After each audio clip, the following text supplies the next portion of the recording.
It's funny how the source of stress disappears. It was the first time in a long while that I heard these words from my mother-in-law, who had been ignoring me until now. At first, I didn't understand why I should try to please her when it was my mother-in-law's selfish actions that had caused her to stop talking and inconvenience her grandchild. My mother-in-law has always lived a carefree and selfish life. We live together, and while I work, she's a stay-at-home mom, but doesn't do any household chores. My overly independent mother-in-law often leaves the house, and her actions are full of mysteries. I was so frustrated with my mother-in-law that I left home and ended up staying with my father-in-law. However, when I returned to my family home to verify what I had heard from my father-in-law, I was surprised to find that my mother-in-law was living in an unbelievably different way. It's probably because of her behavior that my mother-in-law has become isolated and ignored by everyone. My name is Kate. I have been in a relationship with my husband, Josh, since our student days, and we got married right after graduating. We had no worries about our marriage right after graduating because we both had secured jobs as civil servants. I had a job lined up as a local government employee at the ward office. And Josh became a busy national government employee. Even though Josh is busy, he takes care of various things around the house, making him a reliable and good husband. While I'm very happy to see Josh, who works diligently, succeed in his career, as the years of service increase, he has also experienced frequent transfers. We support Josh's transfers as they also signify career advancement in his role as a national government employee. Since he can be posted anywhere in Japan, including rural areas, solo assignments have become common. If the transfer location is close, he can come home on weekends, but when it's far away, there have been times when we couldn't see each other for over a year. My son Seth graduated from junior high school and went on to attend a boarding high school. While I naturally support Seth's choice to pursue his desired education, as a mother, I sometimes feel lonely when both Josh and Seth are away for extended periods and don't come home often.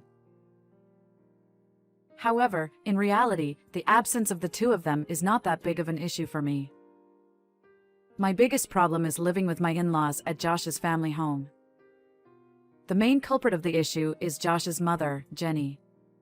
Jenny lives a carefree and laid-back life to the point where her husband, Zach, is often exasperated by her behavior. In particular, she has not only expressed a dislike but also admitted to being bad at household chores before we started living together. I used to enjoy household chores, so I didn't pay much attention to it, but Jenny's inability to do household tasks was beyond what I had imagined. Surprisingly, the first thing I did after getting married was cleaning up the house, as it was quite messy when I moved in. And since we started living together, I ended up doing all the household chores.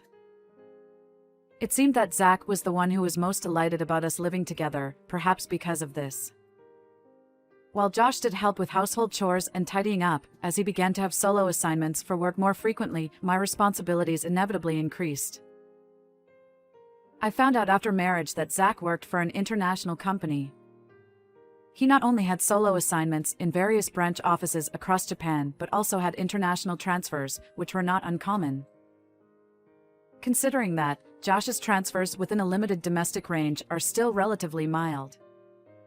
After several years of living with Josh's family, both Zach and Josh started solo assignments, and at the same time, Seth also began school and moved out. As a result, I ended up living with just Jenny.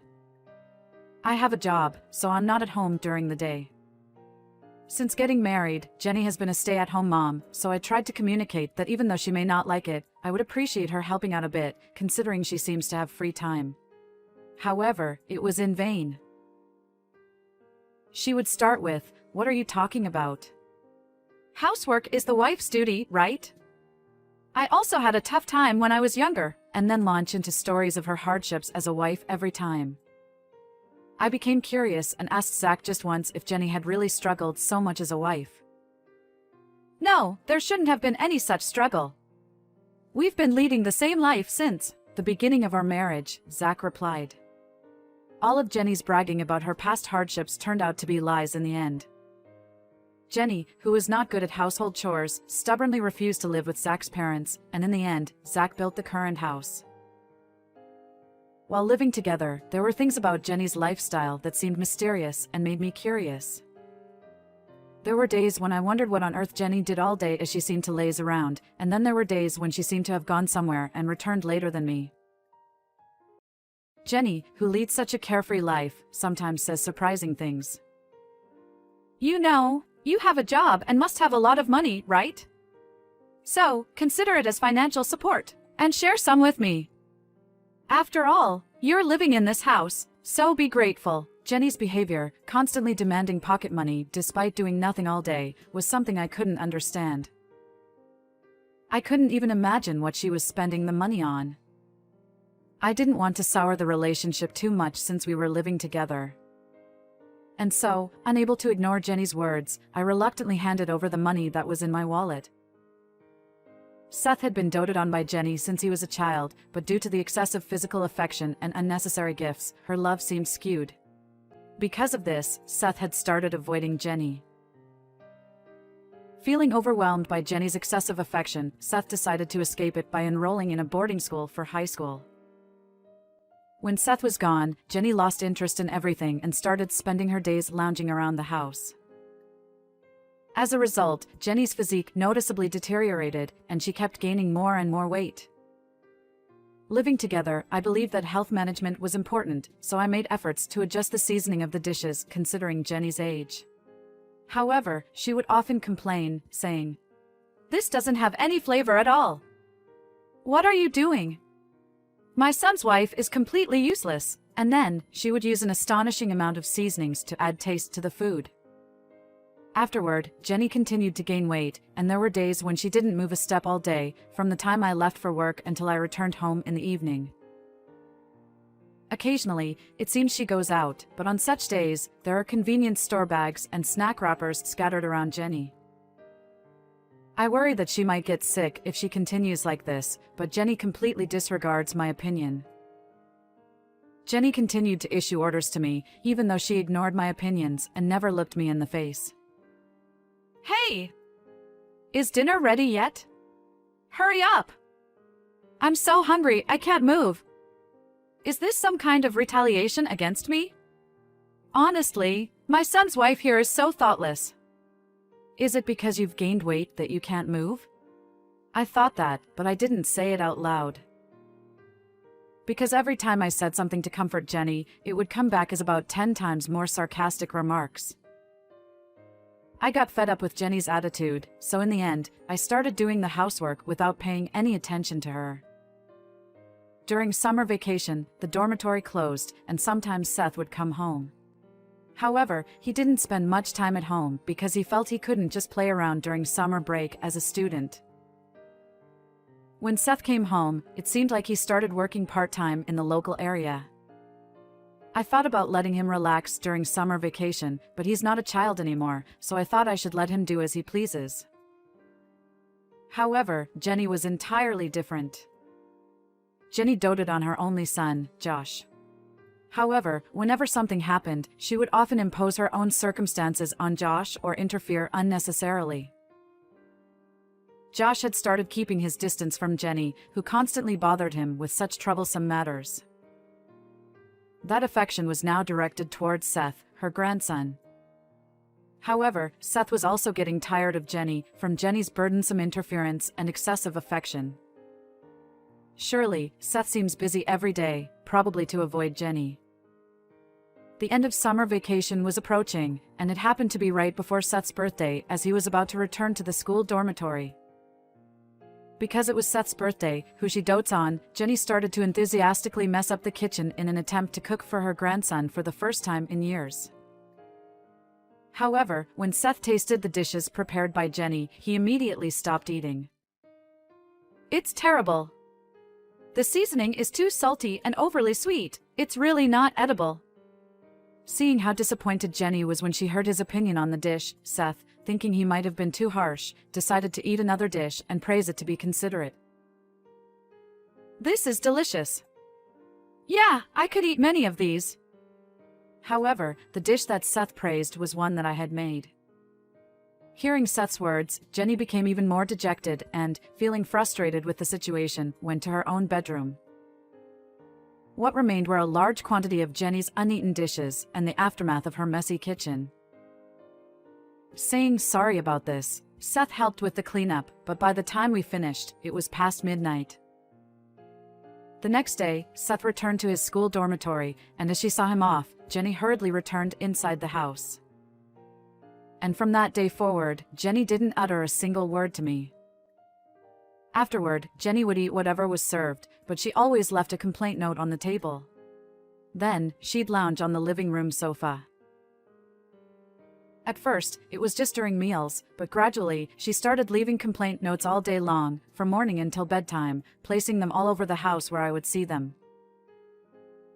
"Could you please stop this already?" When I tried to talk and resolve the situation, the words that came back from Jenny were beyond imagination. "I'm the one who's had enough. If you talk to me again, you'll owe me a fine of $80. I couldn't understand why Jenny would say such a thing, so I was baffled and didn't even bother responding. After that, Jenny continued to ignore me as usual, but she always left complaint notes in places where I could see them. Such a life continued for 2 months, and I reached my limit. I wrote on the back of one of Jenny's complaint notes, "I won't come back anymore," and handed it to her. In response, for the first time in a while, Jenny spoke, but her words were nothing short of surprising. "Haha, wouldn't it be great to get rid of the source of stress? Can you please leave this house soon?" She then threw my bag at me along with the complaint note that was there. Feeling overwhelmed by Jenny's abusive behavior and unable to deal with it any longer, I decided to pack my belongings and leave the house on the same day. However, even though I left home, my parents' house was far away, and I still had my job, so I had nowhere to go. Not wanting to return to the house where Jenny was, I stayed at a capsule hotel near the train station for about a week. Afterward, I remembered that Zach's job transfer wasn't too far away, so I asked if he could let me stay with him for a little while. I talked to Zach about running away from home, the reasons behind it, and Jenny's attitude that led to it. Knowing Jenny's personality well, Zach readily agreed to let me stay with him. "Welcome, it must have been tough," Zach said as he welcomed me. From Zach's temporary work assignment location, I could still commute by train, and it didn't affect my job. More than that, enduring life with Jenny while staying in that house was something I couldn't bear. As I expected, I felt mentally relieved, and I was able to lead a completely normal life. Zach said it's no problem for me to stay as long as I need since there is extra space in the house. Before I knew it, 3 months had passed since I ran away from home, taking advantage of Zach's kindness. I began to feel that it wasn't right to rely on Zach's kindness any longer, so I discussed with him the idea of returning home soon. Then, Zach let out a deep sigh and took out a small album from the back of a cupboard. He showed it to me. The album that Zach brought out contained many photos of Jenny. Surprisingly, in the photos, Jenny was always seen getting along with various young men. And while showing me the photos, Zach told me about what Jenny did when she wasn't at home. We're talking about a time before we got married. Zach went on a business trip as usual, leaving Jenny behind, and during that time, Jenny lived alone. Worried that Jenny might feel lonely on her own, Zach planned a surprise visit on her birthday to make her happy. Upon returning for Jenny's birthday, the first sight Zach saw was Jenny walking with an unfamiliar young man. Thinking that he might have been mistaken, Zach followed Jenny. However, Zach reported that after conversing happily with the man, Jenny went into a hotel with him. From then on, sometimes when Zach went back without telling Jenny, he began to see Jenny walking with different young men. Zach began to take photos just in case, as a precaution, it seems. However, Zach couldn't bring himself to confront Jenny with this evidence directly. So, he kept the photos hidden along with his unresolved feelings. He considered the option of ignoring it and discarding the evidence altogether. However, he couldn't bring himself to dispose of the photos and data, which is why he still had them all this time. Not only was it her overbearing attitude towards me, but also the fact that she had betrayed kind-hearted Zach that I couldn't forgive. I borrowed the photo data from Zach and went back home. I had left that messy house untouched for 3 months. I returned, thinking that perhaps she had realized just how important my presence was, but her attitude was significantly different from what I had expected. As I unlocked the front door and entered the house, I noticed that Jenny saw me return and poked her head out from the entrance. And Jenny's first words were condescending toward me. "You finally came back, huh?" But her demeanor was different from usual. Something seemed off about Jenny. I entered the house, determined to find the source of the strange odor that had been bothering me since I came in through the front door. To my surprise, the entire house, except for the area near the entrance, was filled with garbage, and there was no place to step without treading on trash. Upon closer inspection, the garden, as well as every pathway leading through the property, was completely covered in garbage. In a situation that was beyond my expectations, I was left speechless. I turned my back on Jenny and tried to leave just like that. Then, Jenny completely changed her attitude from before. You see, in this situation, you can't really live here, right? Do you understand? We can't leave it like this.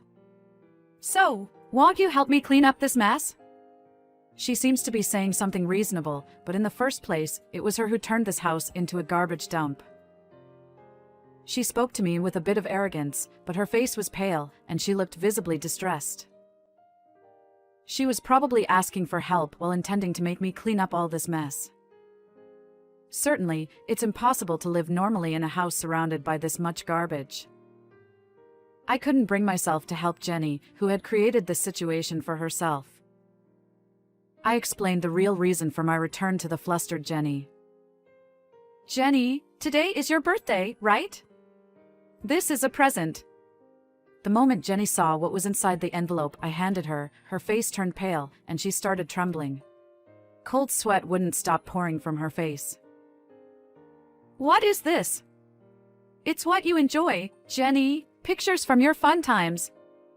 Jenny's legs gave way, and she sat down right there. Jenny, her face turning pale, fell silent as she stared fixedly at the scattered photographs on the ground. At that moment, and with perfect timing, Josh returned home as a surprise for Jenny's birthday. "Mom, I'm back. Today's your birthday, right? What's going on? Can you explain this situation to me, for starters?" Josh looked around the house in shock. His childhood home, which he had returned to after a long time, was filled with trash, so anyone would be surprised by the sight. Unable to even meet eyes with Josh, Jenny broke down in tears on the spot without saying anything. In the process, some of the scattered photos flew to Josh's feet. "Are these you, Mom?" With the scattered photos in hand, Josh stared at Jenny with an astonished expression. Unable to bear her son's cold gaze, which was a far cry from the affection he used to show, Jenny began to panic. Jenny's panicked words offered no excuse or explanation. "This is not what it looks like. What is different then?" For the first time, I saw the usually gentle Josh raise his voice to a surprisingly loud level. He was genuinely angry to that extent. "Mom, I actually know everything," he said. "What? What do you mean?" His return today wasn't a coincidence. I had already told Josh about being away from home for 3 months and staying with Zach during that time. And I synchronized my return with Josh's timing. Of course, I also told Josh about the photos that Zach had hidden, but it seemed that Josh had already been suspicious of Jenny. Josh had planned to confirm the truth directly with Jenny during this visit, but unexpectedly, the entire house was filled with garbage, causing his suppressed anger to explode. "I'm sorry. I'm sorry. I'm sorry." Jenny is rubbing her head against the floor and bowing in a deep apology, but there was no indication from Josh that he was ready to forgive her. Josh had a vague suspicion that Jenny was going out at night while Zach was on a business trip. Zach had been away on business trips for a long time, and it seemed that Jenny had been going out at night to cope with her loneliness, or so Josh thought. However, Jenny's way of going out was more intense than Josh had thought, and she had become famous in places she didn't know about. I wasn't around during the day because of work, so I didn't notice, but Jenny's overly free lifestyle had become widely known in the neighborhood. Thinking back, Jenny had been living a solitary lifestyle all this time, and she had no interaction with the neighbors whatsoever. Of course, there were no visitors to Jenny's house, be it friends or neighbors. Realizing that he couldn't continue living in this cluttered environment, Josh decided to move out immediately. And so, my husband and I truly moved out of the house. I told Zach everything that had happened, including the fact that Jenny had admitted to what she had done and that Josh had been furious, leaving Jenny feeling down. I also conveyed that our home had become extremely cluttered, with no space to even walk around. And then, after heaving a big sigh, he suddenly burst into laughter. Afterward, I heard from Zach that he had sent the divorce papers, which only required Jenny's signature, to our house. However, there was no sign of her submitting the documents. And so, despite Zach's frustration with Jenny's refusal to agree to the divorce, he was unable to proceed with it in the end. However, after transferring the house's ownership to Jenny, Zach moved abroad and seems to be enjoying a carefree retirement life. Left alone in the house, Jenny had to live on her own without any help or support from anyone. Jenny was informed that her past wild partying had become widely known in the neighborhood and had become a famous story. Knowing how she was perceived by those around her, Jenny had become unable to go out in public properly. With no income, Jenny relied solely on home delivery for her shopping, and her debts had accumulated. She couldn't even afford the maintenance costs for the house in her name. After that, nobody knew where Jenny was or what she was doing. I started a new life away from Josh's family home, but eventually, I ended up quitting my job. The reason for this was that I decided to accompany Josh on his nationwide transfer. Surely, if Seth had still been very young, I might not have considered such a thing.